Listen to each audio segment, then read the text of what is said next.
What's up guys, I hope you are doing well. I am Veer, welcome to stellar family. तो कैसे हो दोस्तों? मैं आशा करता हूं शानदार तरीके से आप लोग अपनी लाइफ को एंजॉय कर रहे हो, अपनी सेहत, फैमिली और पढ़ाई का ध्यान काफी अच्छे से रख रहे हो। ये देखिए कितनी शानदार बात यहां पर बोली गई है। झुकने से रिश्ते बच जाए तो जरूर झुक जाओ, अगर हर बार झुकना पड़े तो वहां पर रुक जाओ। यानी कि कहने का मतलब यहां पर यह है कि एक तरीके से अगर आप लोगों को कहीं पर लगता है कि आप लोगों के थोड़ा सा अपनी जो रिजिडिटी है वो कम करने से यहां पर रिश्ता बच सकता है, तो वहां पर रिश्ता आप लोगों को बचा लेना चाहिए। पर लेकिन अगर आप लोगों को यह लगने लगे तो सामने वाले की आदत बन गई है इस तरीके हरकत करने की, अब आप लोगों को फिर उस रिश्ते से बाहर निकल जाना चाहिए। यानी कि अब उसका बोझ ढोने का कोई मतलब नहीं बनता है, क्योंकि एक दो बार चीजें होती है तो चल जाता है, पर लेकिन जब सामने वाले की आदत बन चुकी है ऐसी उस सिचुएशन को इस तरीके से देखने की, तो फिर वहां पर कोई मतलब नहीं है। आप लोगों की इंसल्ट करेगा बार बार बिना किसी बात के, और उस टाइम पर जो सिचुएशन है वो और ज्यादा वर्स होगी आने वाले टाइम में। इसका मतलब यह है कि वो आप लोगों की इंपोर्टेंस समझ ही नहीं रहा है, आप लोगों की एग्जिस्टेंस क्या है उसकी लाइफ में वो समझ ही नहीं रहा है। तो ऐसे टाइम पर उस रिश्ते से बाहर निकल जाना ही अच्छा है। तो ये कई सारी चीजें ऐसी होती है जो आप लोगों को लाइफ में बहुत काम आती है। किसी यार दोस्त के साथ में किससे आप लोग शादी करना चाहते हैं, उस टाइम पर ये काफी अच्छे से आप लोग इसको देखकर चलिएगा, क्योंकि देखिए एक ऐसी ड्यूरेशन होती है किससे आप लोग शादी करने जा रहे हैं, लाइफ टाइम उस इंसान के साथ में रहने वाले हैं। जिस इंसान को आप लोग 4 घंटे नहीं झेल सकते, क्या उसको आप लोग 40 साल आगे आने वाले 50 साल झेलने वाले हो? तो ये चीजें आप लोगों के माइंड में बिल्कुल क्लियर रहनी चाहिए। बहुत ही इंपॉर्टेंट मायने रखते हैं यहां पर अगर कोई डिसीजन आप लोग ऐसा लेते हो, तो ये सोचिएगा जरूर जो इसके ऊपर बात बोली गई है कि रिश्ते को उस तरीके से निभाना चाहिए कि आप लोगों को लगे कि हाँ दोनों तरफ से कंप्लीट एफर्ट डाला जा रहा है। ठीक है, तो ये चीजें हैं जो कुछ आप लोग अपनी लाइफ में इंप्लीमेंट कर सकते हैं। तो थोड़ा सा लिबरल अगर रहेंगे तो अच्छा रहेगा। ऐसा नहीं कि रिजिड हो जाना चाहिए हर टाइम पर, क्योंकि बहुत लंबे समय से चीजों को लेकर चले और जरा सी बात पर रिश्तों को तोड़ देना वो भी सही बात नहीं है। तो एक बैलेंस होना चाहिए, वो चीजें आप लोग को अंडरस्टैंड करनी पड़ेगी एक दूसरे के रिलेशन में। माउंट विंसन किस एरिया में लोकेटेड है ये आप लोगों को बताना है, कौन से कॉन्टिनेंट में लोकेटेड है, फिर इसके बारे में हम लोग डिस्कस करेंगे। और कल जो आप लोगों से क्वेश्चन पूछा गया था वो डिटेल में यहां पर मैं डिस्कस करने वाला हूं माउंटेन से रिलेटेड। ठीक है, आइए आज के आर्टिकल्स देखते हैं। बहुत सारे आर्टिकल हैं, बहुत इंपॉर्टेंट और बहुत प्यारे आर्टिकल हैं, एक एक कर इनके ऊपर हम लोग नजर डालने वाले हैं। सबसे पहला जो यहां पर आर्टिकल है ये राइट और ड्यूटीज के बारे में बात कर रहा है। आप लोगों ने एक डायलॉग सुना होगा स्पाइडरमैन मूवी का, वो नहीं बोलता है कि the great power comes with great responsibilities. अगर आप लोगों के पास में पावर आती है तो इसका मतलब ये है कि आप लोगों के पास में रेस्पॉन्सिबिलिटी भी आएगी। स्पाइडरमैन मूवी का ये ना ये किसी और मूवी का है ये बता देना, मुझे शायद स्पाइडरमैन ही याद आ रही है। ठीक है, अगर किसी और मूवी का है तो आप लोग बता दीजिएगा। तो यहां पर यह बोला जाता है कि अगर हमारे पास में पावर है तो हमारे पास में रेस्पॉन्सिबिलिटीज भी हैं। जैसे मैं आप लोगों को बोलता हूं हमारा परिवार बढ़ता जाता है तो ये और ज्यादा रेस्पॉन्सिबिलिटी आती जाती है। एक टाइम ऐसा था कि 10-5 मैसेज आया करते थे, 10-5 आप लोग बोल सकते हैं कि कमेंट आया करते थे। आज की डेट में वो 500 हो चुके हैं। मैसेज जो आते हैं वो भी इसी तौर पर बढ़ रहे हैं, जो मेल्स आते हैं वो भी इसी तौर पर बढ़ रहे हैं। तो मेरे ऊपर और ज्यादा रेस्पॉन्सिबिलिटी बढ़ती जाती है, और ज्यादा वो चीजों को किस तरीके से हैंडल करना है वो और ज्यादा बर्डन बढ़ता जाता है। तो इस तरीके से जितनी ज्यादा लोग कनेक्ट हो रहे हैं उतनी ज्यादा रेस्पॉन्सिबिलिटी बढ़ती जा रही है। अब इसको डिफरेंट तरीके से सोचने की कोशिश कर रहा हूं कि कैसे इन सब चीजों को लेकर चलना है, क्योंकि लग नहीं रहा है कि एक इंसान के हिसाब से सारी चीजें पॉसिबल हैं। जिस तरीके से आप लोग के बहुत सारे जो मेल पड़े रहते हैं, कई दिनों तक मेरे पढ़ने में मतलब टाइम लग जाता है। मुझे पहले था कि 24 घंटे के अंदर उनको पढ़ लेता था, रिप्लाई कर देता था, अब एक हफ्ता भी लग जाता है, क्योंकि इतने ज्यादा मेल हो जाते हैं, कमेंट इतने ज्यादा हो जाते हैं। तो वो सारी चीजें देखने के लिए अब मुझे लगता है कि चीजें एक साइड सपोर्टिंग की जरूरत है। तो इसी तरीके से बोला जा रहा है कि ग्रेट पावर्स जो होती हैं वो एक रेस्पॉन्सिबिलिटी के साथ में आती है। तो यहां से आप लोग इसको समझ सकते हैं। ठीक है, तो एक ये इंपॉर्टेंट आर्टिकल है, काफी डिटेल में हम लोग यहां पर डिस्कस करने वाले हैं। नोटा बटन जो आप लोगों को देखने को मिलता है आज के डेट में, जब आप लोग वोट डालने जाते हैं तो वो एक तरीके से ज्यादा साइकोलॉजिकल इंपावर करता है एज कंपेयर टू, अगर आप लोग देखें इंपावर करने के कंपेयर में। बहुत डिटेल में शानदार तरीके से डिस्कस करूंगा आर्टिकल को, कई सारी इंपॉर्टेंट चीजें आप लोग यहां पर जानने वाले हैं। तो देखेंगे क्या क्या बातें यहां पर डिस्कस की जा रही है। ये आज का सबसे मोस्ट इंपॉर्टेंट आर्टिकल आप लोग बोल सकते हैं। यहां पर बात की जा रही है, अगर आप लोग कंपेयर करते हैं जर्मनी को और चाइना को, किस तरीके से वो बढ़ा है उस टाइम पर। अगर आज के डेट में आप लोग देखेंगे कि यूएसए और चाइना के बीच में जो क्या क्या कंडीशन चल रही है, तो वो सारी चीजें आप लोग यहां पर कोल्ड वॉर का भी टाइम की याद दिलाएंगे, और एक हिस्टोरिकल एंगल भी आप लोगों को जानने को मिलेगा। एक तरीके से बोलूं तो काफी कुछ माइंड में जो डाउट्स हैं वो आप लोग यहां पर क्लियर होने वाले हैं। तो डिटेल में आर्टिकल को डिस्कस करूंगा काफी अच्छे से। ये अभी हमारी कंट्री में एक चिड़ियाओं से रिलेटेड जो रिपोर्ट आई है, बर्ड्स रिपोर्ट जिसको आप लोग बोल रहे हैं, तो उसके बारे में डिस्कस किया गया। तो इंपॉर्टेंट आर्टिकल है, इसके ऊपर भी हम लोग नजर डालेंगे। यहां पर दिल्ली में अभी केजरीवाल जी जीत कर आए हैं तो उसके बारे में बात की जा रही है। तो इंपॉर्टेंट आर्टिकल है, नहीं यहां पर डिस्कस करेंगे। और ये वाला जो आर्टिकल है अभी सिटीजनशिप अमेंडमेंट एक्ट को लेकर जो सिचुएशन हमारी कंट्री में बन गई है, राइटर कहीं ना कहीं ये बोलने की कोशिश कर रहे हैं कि इस सिचुएशन को हैंडल किया जा सकता था, टैकल किया जा सकता था, पर फिर भी ये कंटिन्यू है। तो इसका मतलब कहीं ना कहीं एक कहीं ना कहीं किसी न किसी की गलती है कि इस तरीके से सिचुएशन जो है वो यहां तक आ पहुंची कि कई सारे लोगों की जान तक चली गई। देखिए, हिंसा एक बार को आप लोग एक्सेप्ट कर सकते हैं, पर लोगों की जान जाना उसका कोई रिपेयर नहीं है अगर एक बार कोई चला गया तो। आखिर ये इस तरीके की सिचुएशन यहां पर क्रिएट क्यों हो गई सिटीजनशिप अमेंडमेंट एक्ट को लेकर, तो ये काफी बड़ा मुद्दा यहां पर आज के लिए बनता जा रहा है। और ये कोई एक एरिया नहीं है, ऑल ओवर कंट्री में यहां पर ये सिचुएशन आप लोगों को देखने को मिल रही है। तो यही बातें हैं जिनके बारे में आप लोग आइडिया रख सकते हैं। ये साइड वाला जो आर्टिकल यहां पर बात कर रहा है, मलेशिया के जो प्राइम मिनिस्टर उनके द्वारा अपना रेजिग्नेशन दे दिया गया, तो हमारे लिए इंपॉर्टेंट नहीं है। आप लोग एक बार लोकेशन बस देख लीजिए मलेशिया की, ये आप लोग यहां पर देख सकते हैं। ठीक है, ये है अपनी प्यारी कंट्री, तो ये है मलेशिया। इसके प्रेसिडेंट के, इसके प्राइम मिनिस्टर के द्वारा यहां पर रेजिग्नेशन दे दिया गया है। अच्छी बात यह है कि हमेशा इंडिया को क्रिटिसाइज करते रहते थे, अब होगा कोई नया इंसान आएगा तो हो सकता है कि मलेशिया के साथ में हमारे रिलेशन थोड़े अच्छे हों। ठीक है, नेक्स्ट यहां पर ये डेटा पॉइंट है, इस डेटा पॉइंट के ऊपर भी नजर डालेंगे।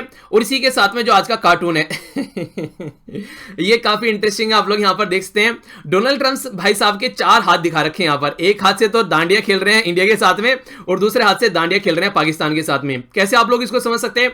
इसको आप लोग ऐसे समझ सकते हैं जैसे पाकिस्तान के साथ में आज के डेट में डांडिया इसलिए खेलना पसंद कर रहे हैं क्योंकि इनको अफगानिस्तान से बाहर निकलना है। अफगानिस्तान से बाहर इसलिए निकलना है क्योंकि इनके टाइम पे, जो इलेक्शन के टाइम पर इन्होंने बात की थी कि अगर ये पावर में आते हैं तो अपनी फोर्सेज को अफगानिस्तान से बाहर निकालकर लेकर आएंगे। तो अब यहां पर नवंबर के महीने में 2020 में इलेक्शन होने वाले हैं यूएसए के अंदर, क्योंकि हमारी कंट्री में जो इलेक्शन होते हैं वो 5 साल में होते हैं एक बार, और यूएसए में जो इलेक्शन होते हैं वो 4 साल में एक बार होते हैं। तो 2016 से लेकर 2020 में अभी इलेक्शन होने वाले हैं। हमारी कंट्री में कब हुए? हमारी कंट्री में जो हुए थे लास्ट टाइम 2014 में होते हैं, अब 19 में, अब 24 में होंगे। तो इस तरीके से यहां पर इनको जो जरूरत है, यहां पर काफी ज्यादा जरूरत है यहां पर इनकी। और इंडिया की जो जरूरत है वो तो आप लोग देख ही सकते हैं आज के डेट में, चाइना को टैकल करने के लिए, अपना एशिया में अपना स्टेब्लिशमेंट करने के लिए। तो ये अलग अलग तरीके से हर एक लेवल पर चीजों को टैकल करने की कोशिश यहां पर कर रहा है। इसीलिए जो भी कमेंट इनके द्वारा आज के डेट में किए जा रहे हैं वो कंप्लीटली अपनी कंट्री को फोकस रखकर यहां पर कमेंट निकलकर सामने आ रहे हैं। और भी कई सारी बातें अभी हम लोग डिस्कस करेंगे, जब आर्टिकल डिस्कस करेंगे तो काफी कुछ नया आप लोगों को यहां पर जानने को मिलने वाला है। आज का जो सबसे शानदार आर्टिकल मैं बोलूं आप लोगों को वो है ये वाला। यहां पर बहुत सारी चीजें आप लोगों को जानने को मिलने को मिलेगी। एक तरीके से यहां पर जो प्लेयर हैं, पहले आप लोग उनको मैप में एक बार निहार लीजिए, जिसके बारे में मैं बात करने वाला हूं। इंडिया का भी यहां पर थोड़ा सा जिक्र होगा, अगर नहीं भी होगा तो मैं जिक्र जरूर करूंगा, क्योंकि अपनी कंट्री कंपेयर में आप लोगों को चीजें देखनी है। यहां पर ये हो गया यहां पर जर्मनी, इसके बारे में बात की जा रही है। ये हो गया यहां पर चाइना, इसके बारे में बात की जा रही है। ये हो गया यहां पर रसिया, इसके बारे में बात की जा रही है। और ये हो गया यहां पर यूनाइटेड स्टेट ऑफ अमेरिका। ठीक है, तो इसके बारे में बात की जा रही है। ठीक है, फ्रांस का भी थोड़ा सा जिक्र आप लोगों को यहां पर देखने को मिलेगा, और बाकी जो यूके है उसका भी जिक्र आप लोगों को नजर आएगा। तो ये वो प्लेयर हैं जिनकी मेनली यहां पर बात की जानी है, और जिनकी भी थोड़ी बहुत बीच में बात होगी उनको मैं तभी आप लोगों को दिखाता हुआ चलूंगा। ये प्लेयर हैं, और जो मेन प्लेयर है यहां पर इस आर्टिकल के अंदर वो है यहां पर United state of America, China और इसी के साथ में जर्मनी। ये है यहां पर मेन प्लेयर जिनके बारे में ये आर्टिकल है। पहले बात एक बार समझ लेते हैं क्या क्या बातें यहां पर की जा रही है। अभी यहां पर जो बातें की जा रही है, जिस तरीके से क्वेश्चन आप लोग देखिए, क्वेश्चन ज्यादा बेटर तरीके से आप लोग देख पाएंगे। यहां पर अगर आप लोग कंपेयर करते हैं कि चाइना का कंपेयर करते हैं, जैसे चाइना आज के दिन बढ़ रहा है जर्मनी के साथ में, तो उस टाइम पर जो सिचुएशन निकल कर आई थी वो वर्ल्ड वॉर आप लोगों को देखने को मिली थी। पर लेकिन आज की डेट में इसको कंपेयर करना एक्यूरेट नहीं होगा, क्योंकि उस टाइम पर सिचुएशन सिनेरियो था कंप्लीटली डिफरेंट। आज के डेट में डिफरेंट एरा है, तो वो डिफरेंट एरा क्या है उसके ऊपर आप लोगों को कमेंट करना है यहां पर। तो ये है आप लोगों का क्वेश्चन। काफी शानदार तरीके से आप लोग क्वेश्चन के आंसर लिख रहे हैं, और कंटिन्यू रखिए, क्योंकि एक क्वेश्चन लिखना कोई ज्यादा बड़ी बात नहीं है, ये आप लोगों को एक तरीके से आदत बनाए रखेगा। ठीक है, प्रीलिम्स क्लियर करना एंड गोल नहीं है, एंड गोल है कि पूरा एग्जाम क्लियर करना, और वो होगा यहां से। ठीक है, तो ये कंटिन्यू रखना है। लिंक कहां पर लिखना, जाकर आप लोग ग्रुप में भी लिख सकते हैं और वीडियो के नीचे भी लिख सकते हैं। कई सारे बच्चे कमेंट में भी आंसर लिखते हैं। आइए समझ लेते हैं क्या क्या बातें यहां पर की जा रही है। अभी बात की जा रही है जिस तरीके से चाइना जो बढ़ रहा है, जिस तरीके से चाइना का जो डेवलपमेंट हो रहा है, ये एक तरीके से काफी बड़ा चेंज आप लोग बोल सकते हैं, बहुत बड़ा चेंज इंटरनेशनल लेवल पर। क्योंकि ये जिस तरीके से चाइना एक टाइम पर एक ऐसी इकोनॉमी हुआ करती थी जैसे कि खेती बाड़ी वाली इकोनॉमी। ठीक है, फ्यूडल सिस्टम यहां पर हुआ करता था। फ्यूडल सिस्टम क्या होता है? जिस तरीके से कई सारे बड़े बड़े जमींदार जो होते हैं वो अपने यहां पर लोगों को रखते हैं काम करने के लिए, और उन्हीं से ही कई बार जो उधारी वगैरह होते हैं, वो नहीं कहते कि जो लोग पहले उधार लिया करते थे फिर उसी के चक्कर में फंस जाते थे और फिर उनके वहां स्लेव की तरीके से काम किया करते थे, और एक बैकवर्ड कंट्री हुआ करती थी 1949 में। एक तरीके से अगर समझिए आप लोग इसको, तो ऐसे समझ सकते हैं जैसे कि 1947 में हमारी कंट्री थी जब हम लोग आजाद हुए, ऐसी कंट्री ही लगभग चाइना आप लोगों को देखने को मिलती थी। इसलिए बोलते हैं कि इंडिया और चाइना एक साथ आजाद हुए। एक साथ क्या, बल्कि चाइना तो 2 साल बाद में अपने पैटर्न में आया और आज की डेट में आप लोग देखते हैं चाइना जो इंडिया से लगभग कई गुना आगे बढ़ चुका है। तो ये जो आज की डेट में अगर आप लोग इसको कंपेयर करेंगे उस टाइम के चाइना से, ये कंप्लीटली डिफरेंट है। आज के डेट में इसको आप लोग कंपेयर कर ही नहीं सकते, क्योंकि जो टाइट कंट्रोल यहां पर चाइना में रहा है कम्युनिस्ट पार्टी का। चाइना में कम्युनिस्ट पार्टी है वो क्या काम करती है, अपने ही 5-6 कैंडिडेट खड़े कर देती है और बोलती है जो इनकी कंट्री में जो भी लोग हैं उनके सिटीजन है कि इनमें से एक कैंडिडेट चुनो, ठीक है। यानी कि एक तरीके से आप लोग बोल सकते हैं कि डेमोक्रेसी के नाम पर क्वेश्चन मार्क लग दिया जाता है। यहां पर इस तरीके से यहां पर इलेक्शन होते हैं। अगर यहां पर मोटे मोटे तौर पर आप लोग देखो, चाइना जो है ये माना जा रहा है जल्दी ही यूएसए को पीछे छोड़कर आगे निकल जाएगा, यूएसए के सर पर पैर रखकर, क्योंकि आज के डेट में सेकंड लार्जेस्ट मिलिट्री जो पावर है वो चाइना है ऑल ओवर वर्ल्ड में आप लोग देखेंगे। और एशिया पैसिफिक वाले रीजन में अगर आप लोग बात करेंगे तो चाइना की टक्कर का कोई कंट्री आज के डेट में है ही नहीं है। जब एशिया पैसिफिक यहां पर शब्द में यूज कर रहा हूं तो ये तो हो गया इंडियन ओशन और यहां पर पैसिफिक ओशन आप लोगों को देखने को मिलेगा। तो इस सारे रीजन के बारे में एक तरीके से बात करूं, ऐसा आप लोग बोल सकते हैं यहां पर। तो इस वाले रीजन में चाइना की टक्कर का कोई कंट्री ही नहीं आप लोगों को देखने को मिलता है। ऑल ओवर वर्ल्ड में आप लोग देख लीजिए, यूएसए है जो चाइना की टक्कर ले रहा है और यूएसए को भी पीछे हम लोग छोड़ने वाले हैं। तो इस तरीके से जो यहां पर ये बढ़ रहा है, ये कहीं ना कहीं जो यूएसए है, यूएसए इसको टैकल करने की कोशिश कर रहा है, क्योंकि जब से जो सोवियत यूनियन जिसको आप लोग यूएसएसआर बोला करते थे उसका 1991 में विघटन हुआ, तब से लेकर ये माना जा रहा है कि कहीं ना कहीं जो यूएसए है वो एक अकेला पोल बन गया। थोड़ा सा आप लोगों को मैं समझाता हूं। एक कोल्ड वार टर्म आप लोगों ने सुना होगा, आप लोग इसको मोटे मोटे तौर पर देखते हैं, जब से हमारी कंट्री आजाद हुई तब से लेकर 1990s तक आप लोग कोल्ड वार बोलिएगा, क्योंकि इस टाइम तक जो रहा, इस टाइम तक जो यूएसए था एक साइड में और यूएसएसआर जिसको आज के में आप लोग रसिया लेकर चल सकते हैं, बहुत सारी और भी कंट्री थी आसपास में जो कि छोटी छोटी कंट्री आज के में निकल गई है। तो ये कंट्री थी, तो कोल्ड वार चल रहा था। कोल्ड वार का मतलब ये होता है कि एक दूसरे से ग्राउंड में यानी कि जमीन पर आमने सामने वार नहीं कर रहे थे, ये एक तरीके से इनडायरेक्ट वे में वार कर रहे थे। अगर यूएसए ने कोई मिसाइल बनाई तो रसिया ने भी मिसाइल बना ली, यानी कि यूएसआर ने मिसाइल बना ली। इन्होंने कोई स्पेस में कोई डेवलपमेंट किया, इन्होंने भी डेवलपमेंट किया। इन्होंने किसी कंट्री को कैपिटलिस्ट बनाने की कोशिश की, यानी कि प्राइवेट जो एक तरीके से सेक्टर बेस्ड इकोनॉमी बनाने की कोशिश की, तो इन्होंने उसको कम्युनिस्ट कंट्री बनाने की कोशिश की, यानी कि गवर्नमेंट बेस्ड कंट्री वहां पर चलनी चाहिए। इस तरीके से इन दोनों के बीच में लड़ाई चलती रही और बहुत सारी कंट्री इसका शिकार यहां पर हुई। वियतनाम भी उसमें से एक बोल सकते हैं, साउथ कोरिया नॉर्थ कोरिया वाला जो फंडा यहां पर चल रहा है वो भी एक बोल सकते हैं। बहुत लार्ज स्केल पर इसका इंपैक्ट अलग अलग एरिया में देखने को मिला। स्टार्टिंग के फेज में यहां पर आप लोग चाइना पे भी इसका इंपैक्ट बोल सकते हैं, यूएसए और रसिया का। तो ये सारे इंपैक्ट आप लोगों को वहां पर देखने को मिले, पर फिर भी जीतकर सामने कौन आया, विनर निकल कर आया यूएसए, क्योंकि यूएसआर का विघटन हो गया और उस टाइम पर यूएसए के हाथ में टॉर्च आ गई और वो टॉर्च बैरियर बन गया, यानी कि एक तरीके से जो लो चलाने वाला आगे ये बन गया। अगर बात की जाए कंपेयर करके चाइना को, जिस तरीके से जर्मनी बढ़ा 19th सेंचुरी के अंदर में, तो वो कंप्लीटली डिफरेंट था। देखिए जिस तरीके से जर्मनी बढ़ा उसको आज के में चाइना के साथ में कंपेयर करके ये दिखाने की कोशिश की जा रही है कि उस टाइम पर जब यहां पर वर्ल्ड वॉर फर्स्ट निकल कर आया तो उस टाइम पर कहीं ना कहीं कंडीशन यही बनी कि यहां पर सिचुएशन ये थी कि किस तरीके से जर्मनी को टैकल करना है, क्योंकि उस टाइम पर जर्मनी को टैकल करने के चक्कर में वर्ल्ड वॉर फर्स्ट हो गया और सोवियत यूनियन को टैकल करने के चक्कर में कोल्ड वॉर स्टार्ट हो गया। अब यहां पर चाइना और जो यूएसए के बीच में जो वॉर चल रही है, क्या इससे भी कोई अलार्मिंग कंडीशन बनती है, क्या और कोई वॉर लाइक सिचुएशन बनती है, तो ये सोचने वाली बात है। यानी कि जर्मनी के चलते वर्ल्ड वॉर हो गया और यहां पर कोल्ड वॉर हो गया, अब चाइना के चलते क्या होने वाला है वो हम लोग सोचिएगा, इसके बारे में पूरा यहां पर डिस्कशन अभी चलने वाला है। अगर आप लोग देखें जर्मनी को जो टैकल किया गया यहां पर उस टाइम पर, तो ब्रिटेन और फ्रांस के द्वारा ज्वाइन कर लिए गए रसिया के साथ में हैंड, तो रसिया के साथ में हैंड करके इनके द्वारा यहां पर ट्रिपल इंटेंट बनाया गया कि यहां पर किस तरीके से जर्मनी को टैकल करके चलना है।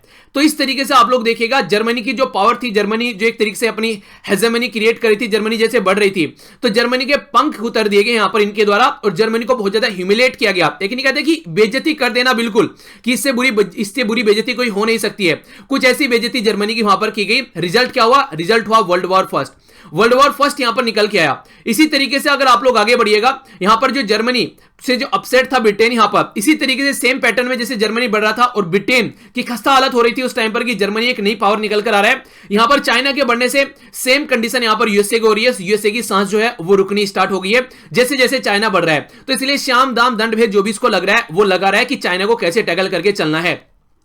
फ्रांस और यहां पर ब्रिटेन के द्वारा भी यहां पर रसिया के साथ में मिलकर जर्मनी को कंटेन किया गया था। अब सेम फंडा यहां पर यूएसए अपना रहा है, यूएसए अपने एलाइज बना रहा है, कहां पर, एशिया पैसिफिक के अंदर, खासकर पैसिफिक ओशन की बात करेगा तो कौन कौन है, जैसे कि आप लोग जापान देख सकते हैं, साउथ कोरिया देख सकते हैं, ऑस्ट्रेलिया देख सकते हैं, इंडिया देख सकते हैं। एक क्वाड ग्रुप भी यहां पर बनाने की कोशिश की गई है जो कि बोला जाता है कि चाइना को टैकल करके चलेगा, पर लेकिन उस टाइम पर जर्मनी को टैकल करना पॉसिबल था।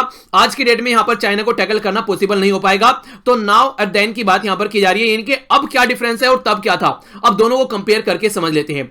सबसे बड़ी बात तो यही बोली गई कि एक फंडामेंटल डिफरेंस आप लोगों को देखने को मिलेगा 19th और 20th सेंचुरी के बीच में। दोनों को कंपेयर करके नहीं चल सकते भैया, उस टाइम पर और सिचुएशन थी, आज के डेट में और सिचुएशन है। उस टाइम पर जर्मनी और ब्रिटेन में लड़ाई ये थी कि वो क्या कर रहे थे, वो कॉलोनियल पावर की तरीके से एक दूसरे के बीच में लड़ रहे थे और मार्केट को कैप्चर करना चाह रहे थे कि आसपास वाले एरिया में किस मार्केट को कैप्चर कर सकते हैं जहां पर वो अपना सामान बेच सके। क्यों? क्योंकि इनकी इंडस्ट्री काफी ज्यादा बढ़ रही थी। अगर इंडस्ट्री बढ़ेगी तो अपने प्रोडक्ट को बेचने की भी बात करेंगे, और प्रोडक्ट को बेचना है तो प्रॉफिट के लिए बेचेंगे, वहां पर सामने वाले की खाल खींच लेते थे एक तरीके से बोलूं तो, ठीक है।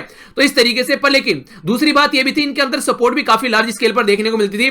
जो नेशनल इंडस्ट्री है, जो फाइनेंशियल ओलिगार्कीज होते हैं, इसको क्लीन तंत्र आप लोग बोलते हैं, अमीर आदमी बोल सकते हैं, और जो इनकी मोनोपोली हुआ करती थी वो बहुत बड़ा रोल प्ले करती थी उस टाइम पर। तो एक तरीके से अगर आज के डेट में आप लोग बात करें, ये कॉलोनियल पावर का कंपटीशन नहीं है। आज की डेट में तो आप लोग ये देख सकते हैं कि जो लड़ रहे हैं वही अगर मरेंगे तो एक दूसरे से सारी चीजें लेकर डूबेंगे। क्यों? क्योंकि उस टाइम पर यहां पर इनके बीच में कोई व्यापार नहीं था ज्यादा। अगर आप लोग देखेंगे ब्रिटेन के बीच में, जर्मनी के बीच में, ये एक दूसरे के ऊपर डिपेंडेंट नहीं थे। आज की डेट में तो सबसे बड़े बिगेस्ट पार्टनर ही वही है ट्रेड में, जो एक दूसरे के साथ में लड़ रहे हैं। यानी कि जिस डहनी पर, जिस डाल पर बैठे हुए उसी डाल को काटेंगे तो एक तरीके से दोनों बर्बाद हो जाएंगे। आप लोग समझ सकते हैं, अभी हुआ तो है ऐसा ही। जब यहां पर बात की गई दोनों के बीच में, हाँ लड़ाई कर रहे हैं, ये सब चीजें चल रही हैं, तो दोनों ने फिर किया कि चलो यार मिलकर काम कर लेते हैं, क्योंकि दोनों की इकोनॉमी जो है वो बर्बाद होने लगी। इस तरीके से आप लोग समझ सकते हैं। तो उस टाइम पर अगर कंपेयर करेंगे, जर्मनी को रोका गया, आज के में चाइना को रोकना पॉसिबल नहीं होगा। जर्मनी जो था उस टाइम पर अगर आप लोग देखेंगे प्रॉपर वे में, तो जो मैक्सिमम जो उसकी इंसल्ट की गई, जो ह्यूमिलेशन वहां पर किया गया, वो उस टाइम पर वहां पर जर्मनी झेल गया। जर्मनी काफी वीक था, ठीक है। उसके चलते फिर जर्मनी में आगे रिवॉल्यूशन भी हुआ और हिटलर टाइप के आदमी निकल कर आए, और हिटलर के चलते फिर सेकंड वर्ल्ड वॉर का भी जो एक तरीके से आप लोग बोल सकते हैं शुभ आरंभ हो गया। बहुत सारे लोग की जान गई, तो एक ऐसी सिचुएशन यहां पर बन गई। पर लेकिन आज की डेट में अगर आप लोग कंपेयर करेंगे चाइना को, आप लोग ऐसे कंपेयर नहीं कर सकते जैसे आप लोग जर्मनी को कंपेयर करें उस टाइम पर। चाइना आज के डेट में ग्रोइंग पावर है। लास्ट 40 साल से जो चाइना है उसके द्वारा कोई वॉर नहीं लड़ी गई है, एक शांत प्रिय माहौल में आगे बढ़ रही है, और जो फोकस है उसका ग्रोथ और डेवलपमेंट के ऊपर है। ऐसा कोई सिचुएशन था ही नहीं। जर्मनी तो अपनी इज्जत बचाने के पीछे लगा हुआ था, क्योंकि जिस तरीके से जो वॉर के ड्यूरेशन में इंसल्ट की गई, जर्मनी को दबाने की कोशिश की गई, और हिटलर जैसे इंसान निकल कर आए, और कई सारी वॉर में इस तरीके से जर्मनी लगा रहा। चाइना का पैटर्न बिल्कुल डिफरेंट है। चाइना कहीं पर भी ऐसा आप लोगों को देखने को नहीं मिला। अगर आप लोग बात करते हैं कोल्ड वार के टाइम में, तो दो पिलर थे ओनली, एक था यूएसए और दूसरा था सोवियत यूनियन, जिसको आप लोग यूएसएसआर बोलते हैं। तो दो पिलर जो हुआ करते थे यहां पर। अच्छा, यूएसएसआर की फुल फॉर्म क्या है जरा कमेंट बॉक्स में लिखिए, तो इतनी देर से मैं बोल रहा हूं ये कई बार आप लोगों को बता चुका हूं। ऐसी छोटी छोटी चीजें होती है जो आप लोग भूल जाते हैं, ठीक है। कमेंट बॉक्स में लिखिए यूएसएसआर का नाम की फुल फॉर्म क्या है इसकी। अगर आप लोग बात करेंगे उस टाइम पर दो पिलर थे, पर आज की डेट में आप लोग नहीं बोल सकते कि दो पिलर हैं ओनली, ठीक है। आज की डेट में और भी कई सारी चीजें हैं। थर्ड पिलर था, उसको थोड़ा बहुत पिलर भी बोल सकते हैं आप लोग, नॉन अलाइंग मूवमेंट। ये नॉन अलाइंग मूवमेंट वही मूवमेंट है जो कि इंडिया के द्वारा, और न्यू बोर्न जो कंट्री थी, न्यू बोर्न कंट्री मतलब जो नई नई आजाद हुई थी, तो उन सबने मिलाकर यहां पर क्या किया, नेम का गठन किया। तो नेम का गठन किया, बोला कि यार एक साइड में यूएसए है, दूसरी साइड में यूएसएसआर है। अगर यूएसए के साथ में या फिर यूएसएसआर के साथ में हम लोग जाएंगे तो फिर से पता चला जैसे ब्रिटेन के द्वारा 200 साल तक रूल किया गया, फिर से हमारे ऊपर रूल करना स्टार्ट कर देंगे। तो इन्होंने क्या किया, इन्होंने अपना एक अलग ही पोल बना लिया, और इनका जो फंडा था वो ये था। आप लोगों ने एक कहानी सुनी होगी कि एक पिता जो है वो अपने 4 बच्चों को बुलाता है और बोलता है कि आप लोग मिलकर रहो, अगर लड़ोगे तो आप लोग बर्बाद हो जाओगे। उनकी समझ में आता नहीं है, तो फिर वो उन पर एक एक्सपेरिमेंट करता है। सबके हाथ में एक एक लकड़ी देता है, लकड़ी का एक डंडा देता है और बोलता है इसको तोड़ो। तो सारे उसको तोड़ देते हैं, ठीक है, एक एक कर। फिर इसी करके सबके हाथ में जब चारों को एक जगह बांधकर वो लकड़ी देता है, तो फिर उनसे नहीं टूट पाता है। तो बताता है कि एकता में बहुत पावर है, मिलकर रहो, अकेले अकेले रहोगे तो कोई भी तुमको पीटेगा, मारेगा और सर पर पैर रखकर आगे निकल जाएगा। और सबसे अच्छा उदाहरण दूं तो बिल्कुल आप लोग देखते हैं 500 से ज्यादा राजे रजवाड़े हमारी कंट्री में हुआ करते थे जब अंग्रेज हमारी कंट्री में आए। तो उन्होंने क्या किया, एक एक को पकड़कर पीटा, और पीटने के बाद में फिर उनके बीच में फूट डाली और फिर 200 साल तक शासन करके गए। तो ऐसी सिचुएशन यहां पर आप लोगों को देखने को मिली। तो वही था यहां पर जो चीजें समझाने की कोशिश की गई है कि एक तरीके से जो नॉन अलाइंग मूवमेंट था वो मिलकर रह रहे थे, ताकि जो फिर से उनके ऊपर कोई रूल न कर सके, और कहीं ना कहीं इस ड्यूरेशन में अपनी इज्जत बचाकर भी चले गए, वरना कुछ और ही माहौल यहां पर बना हुआ मिलता। आगे अगर बात करें यहां पर डिफरेंट जो सिचुएशन है, वो डिफरेंट सिचुएशन यहां पर समझाने की कोशिश की गई है। सबसे पहली बात तो यह बोली गई है कि आज की डेट में अगर आप लोग चाइना को फोकस करके चलते हैं और यूएसए को अगर फोकस करके चलते हैं, तो इंटरनेशनल जो ऑर्डर है वो बिल्कुल आप लोगों को कंप्लीटली डिफरेंट नजर आएगा। क्योंकि चाइना यहां पर यूएसए को टैकल करने की नहीं सोच रहा है कि यूएसए को टैकल करना है, वो अपनी इकोनॉमिक एक्टिविटी पर फोकस देकर चला है कि अपने आप को कैसे बढ़ाना है, ना कि यूएसए को कैसे टैकल करना है। तो चाइना एक पॉजिटिव पाथ पर है और यूएसए एक नेगेटिव पाथ पर है। बिल्कुल ऐसे ही है जैसे हमारा सेक्युलरिज्म का जो कॉन्सेप्ट है, धर्मनिरपेक्षता का, वो एक पॉजिटिव है, और जैसे वेस्टर्न वर्ल्ड का जाएंगे तो एक नेगेटिव कॉन्सेप्ट है। कई बार यूपीएससी के द्वारा ऐसे क्वेश्चन पूछे जा चुके हैं। पॉजिटिव किस लिए? हमारी गवर्नमेंट जो है उसको सपोर्ट कर सकती है, और यूएसए या फिर वेस्टर्न वर्ल्ड में अगर आप लोग जाएंगे, जैसे यूरोप के अंदर में, फ्रांस के अंदर में, वहां पर बिल्कुल डिफरेंस है कि गवर्नमेंट जो है वो धर्म के अंदर कोई इंटरफेयर नहीं करेगी। इसीलिए यूपीएससी के द्वारा अभी एक क्वेश्चन भी पूछा गया था कि जो कहीं ना कहीं जो फ्रांस की जो एक्टिविटी है वो चेंज होती नजर आ रही है। उन्होंने बोला बुर्का वगैरह यूज नहीं करना, ये सब तो एक तरीका इंटरफियरेंस है यहाँ पर। ये जो इनके जो सेक्युलरिज्म के कॉन्सेप्ट जो कि इनका बिल्कुल अपोजिट है, जो इनके द्वारा अपना कॉन्सेप्ट लेकर चला गया था। देखा होगा, मैंने आप लोगों को डिटेल में डिस्कस भी किया था उस टाइम पर जब यहाँ पर ये बातें बताई थी। तो पहली बात यहाँ पर ये होगी, तो चाइना की कंडीशन डिफरेंट है और यूएसए अलग तरीके से सोच के चल रहा है। सेकंड पॉइंट की अगर मैं आप लोगों को बात करूं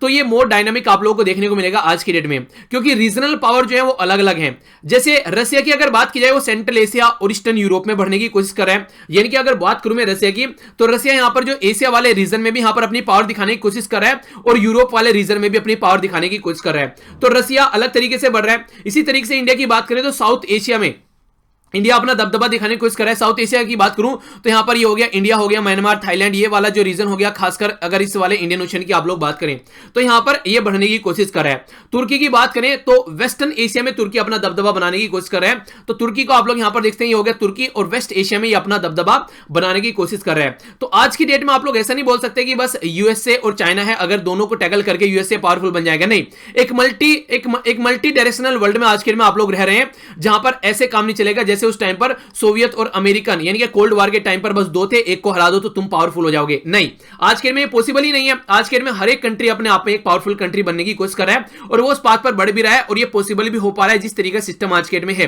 क्योंकि डिपेंडेंसी है एक दूसरे के ऊपर, एक को मारोगे तो अपने पैर पर भी कुल्हाड़ी लगेगी, खुद के भी आप लोगों की जो इकोनॉमी है वो कहीं ना कहीं गड्ढे में जाती हुई आप लोगों को नजर आएगी, यानी कि बर्बाद होती हुई नजर आएगी। इसी तरीके से जो यूएसए है एक हद तक ही चाइना के ऊपर प्रेशर बना सकता है, उससे हद तक प्रेशर नहीं बनाएगा। इसीलिए बोला गया फिर से बात कर लेते हैं। जब ट्रेड वॉर की बात आई तो जो डेफिसिट चल रहा है दोनों के बीच में, तो यूएसए और चाइना दोनों मिलकर एक जगह आ गए कि हाँ चलो पहला फेज उनके द्वारा स्टार्ट कर दिया गया कि कैसे बातों को आगे लेकर चलना है। तो इसलिए ये पॉसिबल नहीं है आज की डेट में। अगर बात की जाए स्ट्रेटेजिक अलायंस के बारे में, जैसे कि अगर आप लोग देखें एशिया पैसिफिक वाले रीजन में, जैसे कि इंडिया, जापान, ऑस्ट्रेलिया, ये खासकर चाइना को टैकल करने के लिए इनको अपने साथ में लेकर चल रहा है यूएसए।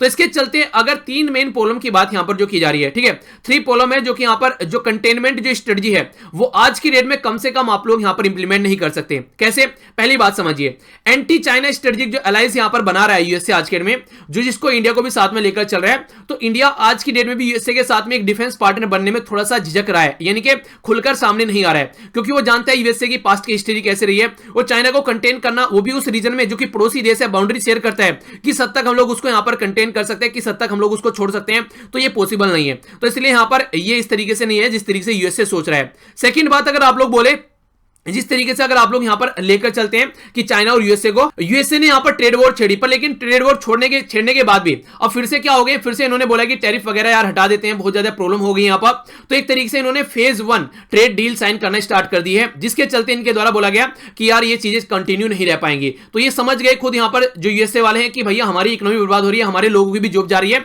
तो लोग जो है कुछ दिनों बाद जूते चप्पलें मारने स्टार्ट कर देंगे। चाइना की अगर बात करते हैं आप लोग, चाइना के द्वारा बोला गया कि अमेरिका की गुड्स खरीदे जाएंगे, जो भी ट्रेड टैरिफ वगैरह हैं वो सस्पेंड कर दिए गए हैं। और टेक्नोलॉजी ट्रांसफर अभी एक इशू यहां पर बना हुआ है। टेक्नोलॉजी ट्रांसफर का क्या मतलब होता है? चाइना ये बोलता है अगर कोई भी कंपनी हमारी कंट्री में इन्वेस्टमेंट करना चाहती है तो पहले उसको टेक्नोलॉजी ट्रांसफर करनी पड़ेगी। कौन सी टेक्नोलॉजी वो लेकर आ रही है उसको टेक्नोलॉजी के बारे में हमको बताना पड़ेगा। इससे क्या फायदा होता है? चाइना एक अच्छा टेक्नोलॉजिकल डेवलपमेंट हब बन जाता है, और यहां पर उनकी मार्केट एक तरीके से ये सौदा है कि हमारी मार्केट अगर आप लोग लेना चाहते हैं तो टेक्नोलॉजी हमको देनी पड़ेगी। यूएस इंडिया काफी पीछे इसमें, इंडिया भी एक तरीके से इंप्लीमेंट कर सकता है, पर लेकिन इंप्लीमेंट नहीं कर पा रहा है, क्योंकि थोड़ा सा दम होना चाहिए सामने वाले को टक्कर देने के लिए। अभी इंडिया उस पोजीशन में नहीं पहुंचा है। यूएसए की अगर बात करते हैं तो चाइना की जो हुआई कंपनी है उसको टैकल करने की कोशिश की गई, आइसोलेट करने की कोशिश की गई यूएसए के द्वारा, पर लेकिन इंडिया, यूरोपियन यूनियन, यूके सबके द्वारा यहां पर फिर से 5G टेक्नोलॉजी के लिए हुआई कंपनी के साथ में काम करने की बात की गई। तो यूएसए के मुंह पर एक तमाचा आप लोग इसको बोल सकते हैं, जिससे कि यूएसए फिर से पीछे हट गए यहां पर। तो यूएसए की कंटेनमेंट की जो पॉलिसी है वो कहीं ना कहीं बार बार फेल होती जा रही है। तीसरा सबसे इंपॉर्टेंट पॉइंट ये है कि जो कम्युनिस्ट ब्लॉक हुआ करता था, इनके यूएसआर जो हुआ करता था उस टाइम पर यहां पर ये फूट डालो शासन करो वाली नीति चल जाती। पर लेकिन आज की टाइम में अगर आप लोग ये नीति चलाने की कोशिश करोगे तो आप लोग यहां पर सक्सेस नहीं हो पाओगे, क्योंकि सिनो और सोवियत अलायंस यानी कि रसिया और चाइना का जो अलायंस आज की डेट में है, अगर उस टाइम पर आप लोग पास्ट में देखोगे तो यहां पर एक राइटर की बात की गई है। राइटर ने बोला था कि चाइना को कंटेन करना, अगर आप लोग रशिया को कंटेन करना चाहते हैं तो चाइना को भी टैकल करके चलना पड़ेगा। और उस टाइम पर यूएसए के द्वारा चाइना के साथ में अच्छे रिलेशन बनाने की कोशिश भी की गई थी। पर लेकिन आज की डेट में अगर आप लोग ये कोशिश करेंगे तो आज की डेट में जो चाइना है उस टाइम का, आज के डेट में जो रसिया उस टाइम का चाइना नहीं है कि आप लोग क्या करें कि रसिया को आप लोग टैकल कर ले जैसे चाइना को उस टाइम पर टैकल किया था। रसिया खुद एक पावर बनने की फिराक में है आज के डेट में, तो इसलिए पॉसिबल नहीं है। तो इस तरीके से जो ऑलरेडी यहां पर दोनों के बीच में रिलेशन चल रहे हैं तो वो आज के डेट में आप लोग लेकर नहीं चलेंगे, क्योंकि 70s में यहां पर चाइना को टैकल कर लिया गया था, क्योंकि चाइना उस टाइम पर ऐसी कोई एंबिशन लार्ज स्केल पर दिखाने के लिए सामने नहीं आ रहा था। ठीक है, चाइना का जो डेवलपमेंट चला था वो एक तरीके से दबा हुआ डेवलपमेंट चला था, जिसके बारे में कोई भी जानने को, किसी को बताने के लिए तैयार नहीं था। बस अपने ही वो नहीं कहा, वो नहीं बोलते, आप लोगों ने डायलॉग भी सुना होगा कई बार कि जो तैयारी है इतनी खामोशी से करो कि जो रिजल्ट है वो शोर मचा दे। ठीक है, तो उस तरीके से आप लोग यहां पर समझ सकते हैं कि अपना जो सक्सेस आए वो शोर मचा दे। तो ऐसा ही कुछ चाइना के द्वारा किया गया पास्ट में। उसने किसी को कुछ नहीं बोला, बस अपना आराम से अपने डेवलपमेंट पर काम करता रहा। तो यूएसए आज के डेट में अगर इस तरीके से टैकल करने की कोशिश करेगा तो ये पॉसिबल नहीं है, क्योंकि चाइना और यूएसए आज के डेट में कहीं लार्ज स्केल पर एक दूसरे को सपोर्ट करने के लिए तैयार है। और जिस तरीके का पैटर्न वेस्टर्न वर्ल्ड का है तो उस टाइम पर ये पॉसिबल भी है। तो एक नया चैलेंज है यहां पर, यूएसए अगर टैकल चलना चाहेगा तो मल्टीपोलर वर्ल्ड में ये सारी चीजें पॉसिबल नहीं हो पाएगी। और इंडिया भी एक तरीके से काफी पावरफुल कंट्री के तौर पर बढ़ रहा है। इंडिया भी ये समझ रहा है कि हमारी मार्केट है, क्यों ना हम लोग खुद ही प्रोडक्ट बनाकर अपनी ही कंट्री में अपने ही प्रोडक्ट बनाकर बेचे, तो हमारी कंट्री खुद की ऊपर ही इतना सक्सेस है कि दूसरे के ऊपर डिपेंडेंट रहने की जरूरत नहीं है। तो ये भी एक पॉसिबल एंगल आप लोग यहां पर लिख सकते हैं। तो ये था कंप्लीट आर्टिकल, जिसमें सारी बातें शानदार तरीके से हम लोगों ने डिस्कस की। आई होप कि आप लोगों ने इसको अच्छे से समझा होगा। अगर फिर भी कोई डाउट रहता है तो नीचे कमेंट बॉक्स में आप लोग जरूर बताइएगा। ठीक है, आगे बढ़ते हैं, नेक्स्ट आर्टिकल की ओर चलते हैं। नेक्स्ट आर्टिकल काफी इंपॉर्टेंट, काफी इंटरेस्टिंग आर्टिकल है। यहां पर ये बात कर रहा है नोटा के बारे में। नोटा नहीं, सॉरी, ये तो राइट वाला आर्टिकल है, नोटा वाला दूसरा होगा। ये जो बात कर रहे हैं यहां पर, ये फंडामेंटल राइट और जो ड्यूटीज के बारे में बात कर रहा है। मैंने बोला था ना कि the great power comes with great responsibilities. तो इस तरीके से अगर पावर है यानी कि आप लोग राइट दे रहे हैं तो तब समझ में आता है कि आप लोग ड्यूटी करने के लिए बोलो। आज की डेट में जो हमारी कंट्री में सिचुएशन बनी हुई है वो ये कह रही है कि सारा हर एक इंसान जो है वो ड्यूटीज के बारे में बात कर रहे हैं, पर लेकिन राइट को भूल जा रहा है। जैसे आप लोग देखते हैं जब हमारी कंट्री में आर्टिकल 370 के साथ में छेड़छानी की गई तो उस टाइम पर भी क्या देखने को मिला, इंटरनेट कट डाउन कर दिया गया, एक तरीके से सारी चीजें थी वो बिल्कुल शट डाउन कर दी गई। मतलब सारे जो राइट थे, फंडामेंटल राइट जो आप लोग बोलते हैं, जो पार्ट 3 में हमारे संविधान में देखने को मिलते हैं, आर्टिकल 12 से लेकर आर्टिकल 35 तक, वो मैक्सिमम जो थे यहां पर फंडामेंटल राइट थे उनको यहां पर सप्रेस कर दिया गया। और बोला क्या गया कि ड्यूटीज पर भी ध्यान रखो कि ड्यूटीज क्या है तुम्हारी। ये बिल्कुल ऐसे ही यहां पर बोल रहे हैं जैसे इंदिरा गांधी जी के टाइम पर अगर आप लोग देखेंगे तो इंदिरा गांधी जी के टाइम पर जब इमरजेंसी लगाई गई 1975 से लेकर 77 तक, तो उस टाइम पर उनके द्वारा क्या किया गया, एक संविधान संशोधन किया गया जो हमारी कंट्री में सबसे बड़ा संविधान संशोधन है, जिसको 42वां अमेंडमेंट आप लोग बोलते हैं। कब आया है? ये आया 1976 में। याद रखिएगा, इसको मिनी कॉन्स्टिट्यूशन के नाम से भी जानते हैं। क्या रीजन है मिनी कॉन्स्टिट्यूशन बोलना? इसको रीजन ये है कि इसने इतना बड़ा चेंज किया हमारे संविधान में कि इसको बोलने लगे कि एक छोटा सा कॉन्स्टिट्यूशन बना दिया चेंज कर कर। तो इतने सारे चेंज यहां पर किए गए। तो उस टाइम पर जो सुप्रीम बनाने की कोशिश की गई गवर्नमेंट को, और जो जुडिशरी थी, जो कोर्ट थे, उनको एक मोहरे की तरीके से यहां पर यूज किया गया। तो काफी सारी ऐसी कंडीशन यहां पर देखने को मिली। सारी पावर जो थी वो चाह रहे थे कि गवर्नमेंट के हाथ में आ जाए और सुप्रीम कोर्ट यहां पर एक पार्ट बनकर रह जाए। तो उस टाइम पर एक फंडामेंटल ड्यूटीज भी यहां पर ऐड की गई। फंडामेंटल ड्यूटीज का जो कॉन्सेप्ट था वो ऐड किया गया। किस आर्टिकल में ऐड किया गया ये आप लोगों को बताना है। मैं आप लोगों को ये बता रहा हूं क्या क्या ऐड किया गया। तो यहां पर फंडामेंटल ड्यूटीज थी वो ऐड किया गया 42वें संविधान के द्वारा 1976 में। और ये जो सजेस्ट किया गया था, ये स्वर्ण सिंह कमेटी के द्वारा यहां पर सजेशन दिया गया था कि ऐसा आप लोगों को करना चाहिए। तो स्वर्ण सिंह कमेटी के सजेशन के तौर पर फंडामेंटल ड्यूटीज, ड्यूटी यानी कि आप लोगों को ये काम करने हैं। फंडामेंटल राइट का मतलब होता है आप लोगों के ये हक है, तो काम करने पर फोकस दिया जा रहा है, हकों को छीना जा रहा है। तो यही काम किया गया था इमरजेंसी के ड्यूरेशन में। और बोला जा रहा है राइटर के द्वारा इसी तरीका फंडा अभी भी यहां पर देखने को मिल रहा है कि फंडामेंटल ड्यूटीज को ज्यादा फोकस दिया जा रहा है एज कंपेयर टू जो फंडामेंटल राइट है। और फंडामेंटल ड्यूटीज का ये क्वेश्चन पूछा जा चुका है कई बार। ये सिटीजन के लिए है ओनली, ये किसी एलियन के लिए नहीं है जो बाहर के लोग यहां पर घूमने आते हैं उनको फॉलो करना है, नहीं। फंडामेंटल ड्यूटीज ओनली हमारे सिटीजन के लिए है यहां पर, ठीक है। जबकि फंडामेंटल राइट जो है वो कुछ एलियन भी वहां पर उनका फायदा उठाते हैं। ठीक है, तो ये बातें आप लोग याद रखिएगा। तो ये इंपॉर्टेंट फैक्ट है जो कि प्रीलिम्स में क्वेश्चन आप लोग का बन सकता है। फंडामेंटल ड्यूटीज के बारे में बात करें तो हमारे जो chief justice of India S.A. Bobde साहब, उनके द्वारा बोला गया कि आज की डेट में हम लोग को फंडामेंटल ड्यूटीज का चैप्टर रिमाइंड किया गया उनके द्वारा, जब इंटरनेशनल जुडिशियल कॉन्फ्रेंस 2020 में उनके द्वारा अपनी स्पीच दी गई तो उनके द्वारा बोला गया फंडामेंटल ड्यूटीज की बात करनी चाहिए। यहां पर तो देखिए हर एक इंसान फंडामेंटल ड्यूटीज की बात कर रहा है, पर लेकिन फंडामेंटल राइट जो कि हमारी कंट्री में इतने लार्ज स्केल पर हनन हो रहे हैं उनके बारे में कोई बात नहीं कर रहा है। जबकि अगर हम लोग ढंग से बात करेंगे फंडामेंटल ड्यूटीज और राइट के बारे में तो आप लोगों को समझ में आएगा कि फंडामेंटल राइट जो है पहले वो आप लोग लेकर आओ, उसके बाद में आप लोग ड्यूटीज की बात करो। पर लेकिन जस्ट यहां पर अपोजिट हो रहा है, ड्यूटीज की बात की जा रही है, राइट की कोई बात ढंग से कर नहीं रहा है।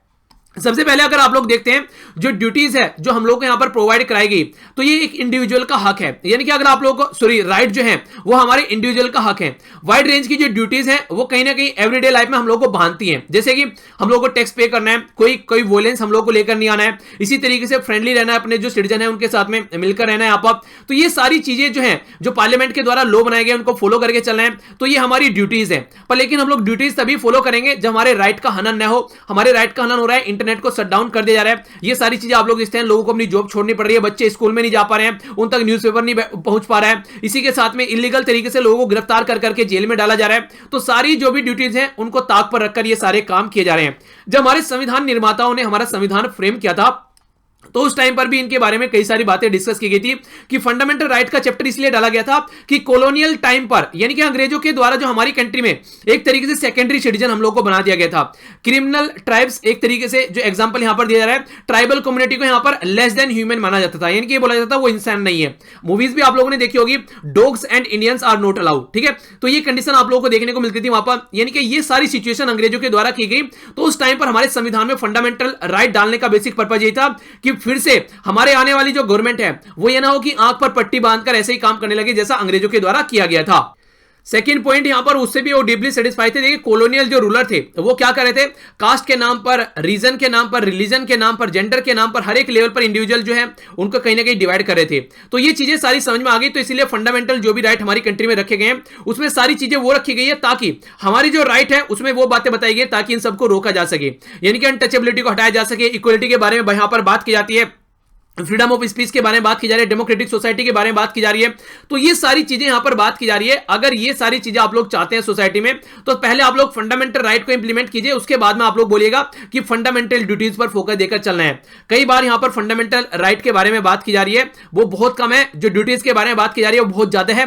तो ये बैलेंस जो है जो बिगड़ रहा है यहां पर, ये हम लोग को कहीं ना कहीं इमरजेंसी की याद दिला रहा है, ऐसा यहां पर राइटर बोल रहे हैं। ठीक है, तो ये है यहां पर बातें। तो आप लोगों को क्या इसके बारे में आप लोग की क्या राय है, आप लोग भी अपनी राय देखिए। अगर मैं आप लोगों से कोई राय पूछता हूं ना तो इसका मतलब है कि आप लोग सोचिए उसके बारे में। ठीक है, सोचने का मतलब होता है जब आप लोग सोचेंगे तभी तो उसको लिखेंगे एग्जाम में भी, तभी तो आप लोग उस टॉपिक को अंडरस्टैंड कर पाएंगे। तो थोड़ा सा आप लोगों को भी सोचना है, अब तक जब तक सोचेंगे नहीं आप लोग का माइंड नहीं चलेगा, और माइंड नहीं चलेगा तो आप लोग कोई आंसर को ढंग से लिख नहीं पाएंगे। ठीक है, तो ये याद रखिए। नेक्स्ट जो यहां पर बात की जा रही है, ये बात की जा रही है नोटा के बारे में। नोटा बोला जा रहा है कि मोर साइकोलॉजिकल है then empowering the voter option. देखिए एक तरीके से साइकोलॉजिकल इंपैक्ट ज्यादा है, इंपावर नहीं कर रहा है वोटर को, ऐसे यहां पर बोला गया है। नोटा जो है जो हमारी कंट्री में जिसको आप लोग नन ऑफ द अबव बोलते हैं, ये जो करंट टाइम पर आप लोग जो देख रहे हैं इसको टूथलेस बोला गया है, यानी कि इसके पास में कोई दांत ही नहीं है ताकि ये काट सके। नोटा का मतलब क्या है, जैसे कि आप लोग इलेक्शन में वोट डालने जाते हैं, पहले तो ये बोलिए कितने ऐसे हैं जो कि आज तक वोट डाल चुके हैं किसी न किसी इलेक्शन में। ठीक है, अगर हाँ तो यस, अगर जिसने नहीं डाला है वो नो लिखेगा। इससे आप लोग खुद समझ पाएंगे ये उनके लिए जो डाल चुके हैं उनको तो पता है, जो नहीं डाल पा रहे हैं उनकी बातें मैं कर रहा हूं जी, उनको जिसने देखा ही नहीं अब तक ये कैसा होता है। तो यहां पर जब वोट डालने जाएंगे तो ऐसे सिंबल आप लोगों को देखने को मिलेंगे, जिसको भी वोट डालनी है आप लोगों को उसका सिंबल आप लोग क्लिक करेंगे। अगर आप लोगों को लग रहा है कि जो भी ऊपर ये महानुभूति है इनमें से कोई पसंद नहीं आ रहा है आप लोगों को, तो नोटा का बटन दबाइए, नन ऑफ द अबव, यानी कि इनमें से कोई भी पसंद नहीं है तो रिजेक्ट करते हैं हम लोग जो भी यहां पर कैंडिडेट जो पॉलिटिकल पार्टी के द्वारा यहां पर रखे गए हैं। इसका मतलब है नोटा आप लोगों ने सेलेक्ट किया। ठीक है, फर्स्ट टाइम जो नोटा का यूज किया गया था 2009 में किया गया था। छत्तीसगढ़ में फर्स्ट स्टेट था जहां पर नोटा का ऑप्शन लाया गया, खासकर लोकल इलेक्शन में, लोकल गवर्नमेंट इलेक्शन में।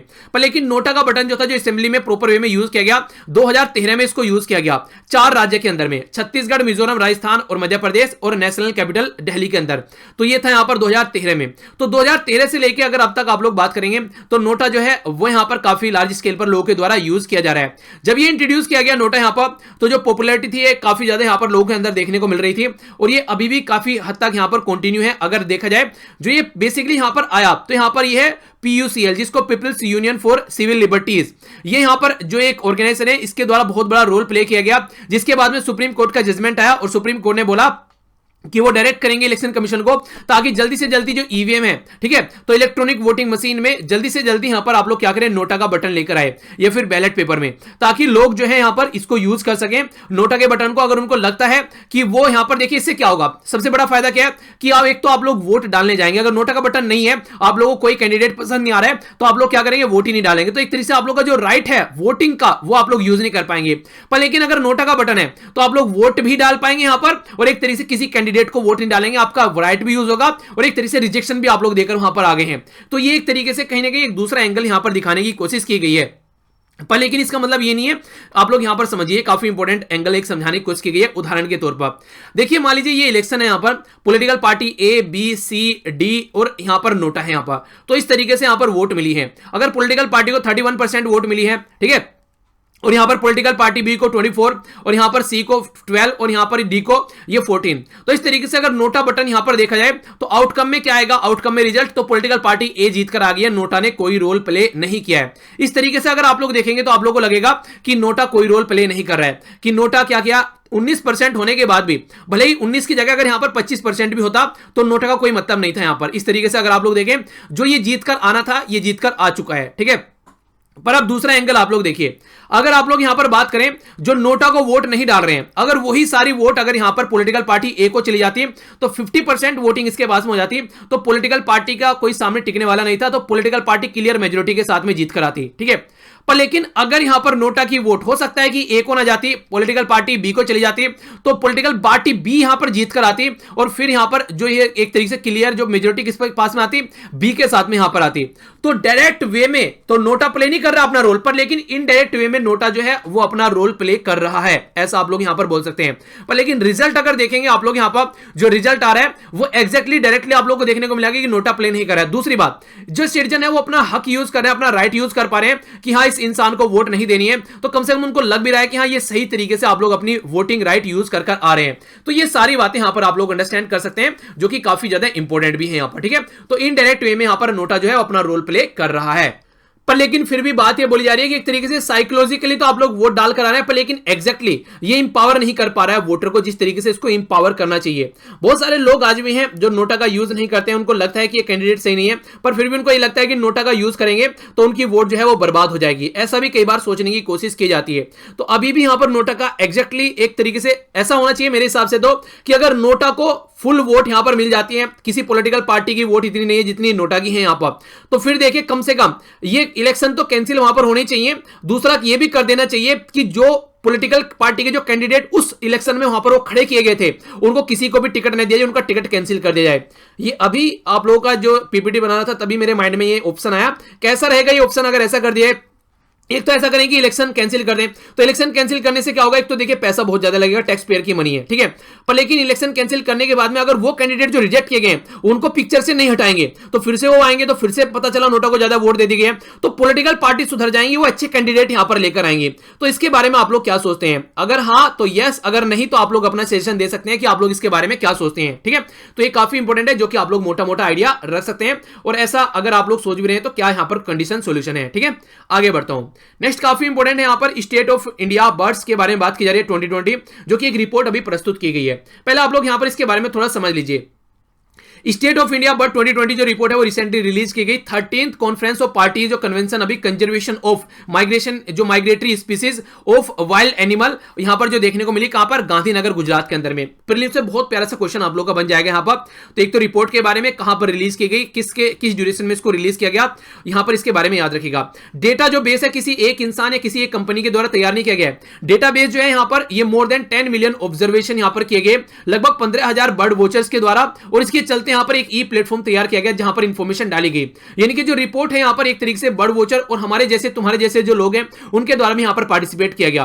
तो मई 2018 में तैयार किया गया था इसको, और यहां पर फरवरी 2017-2020 में यहां पर इसको अभी इसके सामने रखा गया। यानी कि पूरा टाइम यहां पर जो लिया गया इसको तैयार करने में, वो ड्यूरेशन यहां पर दिखाने की कोशिश की गई है।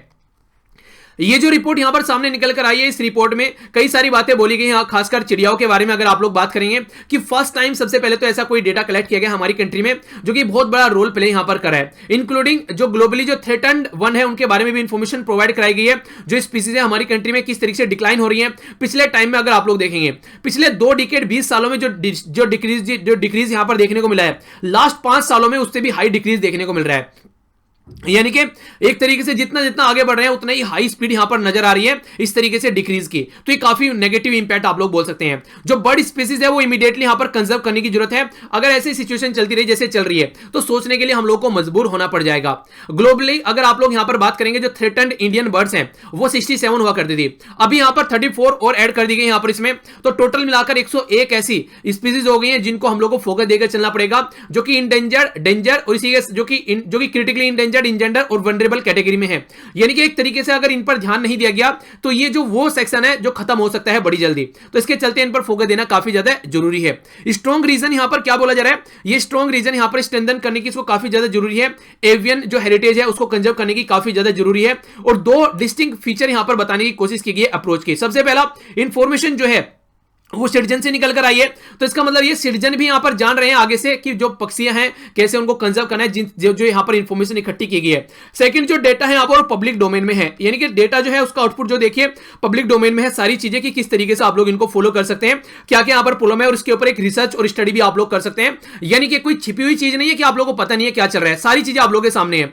बहुत अगर आप लोग बात करेंगे यहां पर जो स्पीसीज और जो हैबिटेट्स हैं उनको आप लोग को फोकस देकर चलना पड़ेगा। जो पेड़ पौधे काटे जा रहे हैं बहुत बड़ा रीजन बताया गया है, इसकी वजह से यहां पर जो स्पीसीज खत्म होती जा रही है। इसी के साथ में अगर लार्ज जो कम्युनिटी जो इंस्पायर हुई है यहां पर बर्ड वॉचर की, उनके साथ में मिलकर काम किया जा सकता है। 15,500 के करीब जो बर्ड वॉचर है जिनके द्वारा 10 मिलियन के करीब जो रिकॉर्ड इकट्ठे किए गए। अब सोचने वाली बात यहां पर यह किस तरीके से आप लोग उनको इंप्लीमेंट कर सकते हैं, और जो लास्ट रिजल्ट वो है वही यहां पर सामने नहीं है। एक पूरा प्रोसीजर जो यहां पर फॉलो किया गया, एंटायर प्रोसीजर, वो भी पब्लिक डोमेन में है। तो अब यहां पर एक कोलैबोरेशन तो देखने को मिला है, पूरा प्रोसीजर देखिए, रिजल्ट भी सामने और प्रोसीजर भी पूरा सामने है। जैसे मैंने एक वीडियो बनाई थी, कई सारे बच्चों के द्वारा पूछा जाता है कि सर ये वीडियो कैसे रिकॉर्ड करते हैं, तो मैंने एक वीडियो बनाई थी एजुकेशनल वीडियो कैसे रिकॉर्ड आप लोग कर सकते हैं। ठीक है, सर्च कर लीजिएगा how to record educational video by Veer. तो मैं कौन सा सॉफ्टवेयर यूज करता हूं, कैसे चीजें क्या करता हूं, तो पूरा चीजें मैंने आप लोगों को वहां पर बताई है। ऐसा नहीं कि बस वीडियो आप लोगों के सामने आ रही है बस दिखा दिया, तो मैंने सारी चीजें बताई है कौन कौन सा सॉफ्टवेयर यूज किया जा सकता है और आप भी क्या क्या कर सकते हैं। तो उसका मतलब क्या हो गया, प्रोसीजर है। अगर आप लोग भी चाहें तो आप लोग भी यहां पर पढ़ाना स्टार्ट कर सकते हैं। आप लोगों को लगता है कोई सब्जेक्ट आप लोग का अच्छा है तो इस तरीके से आप लोग भी इस चीज को स्टार्ट कर सकते हैं। तो वही बात मैं यहां पर बताना चाह रहा हूं, पूरा प्रोसीजर यहां पर सामने आया, तो आज के दिन में आप लोग भी कैसे कंजर्व करना है स्पीसीज को वो आप लोग भी यहां पर स्टार्ट कर सकते हैं।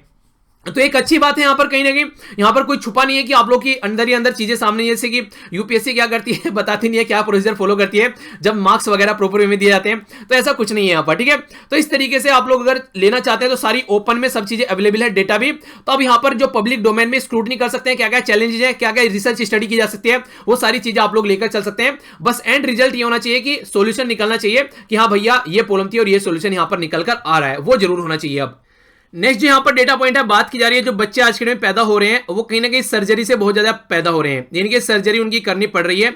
और यहां पर सारा डेटा आप लोगों के सामने कि कहां कहां पर कितनी सर्जरी यहां पर करनी पड़ रही है, किस किस राज्य में। वेस्ट बंगाल मुर्शिदाबाद में 96% के करीब जो बच्चे पैदा हुए वो सर्जरी से पैदा हुए यहां पर। इसी के साथ में यहां पर ये है, इसी के साथ में मध्य प्रदेश की बात की जा रही है, वेस्ट बंगाल, त्रिपुरा।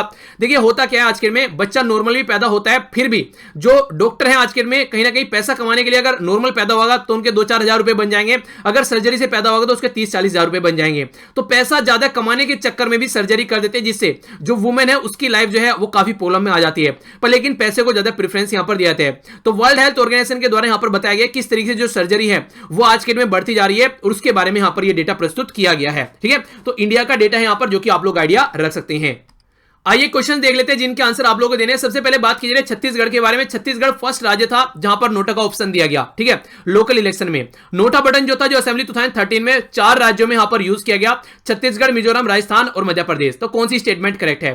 ए में बोला गया 1, बी में 2, सी में बोला गया बोथ, डी में बोला गया नाइदर 1 नो 2। आंसर क्या है? आंसर यहां पर सी सही हो गया। तो जो जो बातें बोली गई हैं वो सारी बिल्कुल सही है यहां पर, ठीक है। यूनियन टेरिटरी दिल्ली भी यहां पर थी और ओनली शब्द यूज नहीं किया गया यहां पर। ओनली होता तो इसका मतलब ये होता कि फिर यहां पर ये चार ऑप्शन दे रखे हैं, दिल्ली छोड़ देता तो ऑप्शन गलत हो जाता, ठीक है। आगे चलता हूं नेक्स्ट क्वेश्चन की ओर। नेक्स्ट क्वेश्चन बोला गया कि स्टेट ऑफ बर्ड्स 2020 जो रिपोर्ट है वो रिसेंटली अभी रिलीज की गई। 13 कॉन्फ्रेंस ऑफ पार्टी जो convention on conservation of migratory जो स्पीसीज है ऑफ एनिमल्स, ठीक है, यहां पर ये रिलीज की गई। ये जो यहां पर फाइनल जो रिपोर्ट थी 17 फरवरी को रिलीज की गई 13 कोप में, ये यहां पर दिल्ली के अंदर रिलीज की गई। तो कौन सी स्टेटमेंट करेक्ट है? 1, 2, बोथ या फिर नन? सही आंसर बताया कीजिए। देखिए उसके बाद में आंसर देखिए तो मुझे भी अच्छा लगेगा और आप लोगों को भी कुछ सीखने को मिलेगा। आप लोगों को लगेगा कि लेक्चर सही सुना है या फिर नहीं सुन पाए ढंग से। तो यहां पर ये जो रिलीज की गई गुजरात में की गई है, दिल्ली में इसको रिलीज नहीं किया गया। और 13th कॉन्फ्रेंस थी यहां पर, ये भी काफी इंपॉर्टेंट है। 15,000 के करीब बर्ड वॉचर के द्वारा एक एनालिसिस किया गया जब यहां पर ये रिपोर्ट प्रस्तुत की गई है। ओके, आगे चलते हैं। फंडामेंटल जो ड्यूटीज है सिटीजन के लिए वो एडिट की गई 42nd कॉन्स्टिट्यूशन अमेंडमेंट जो कि 1978 में ये अमेंडमेंट किया गया।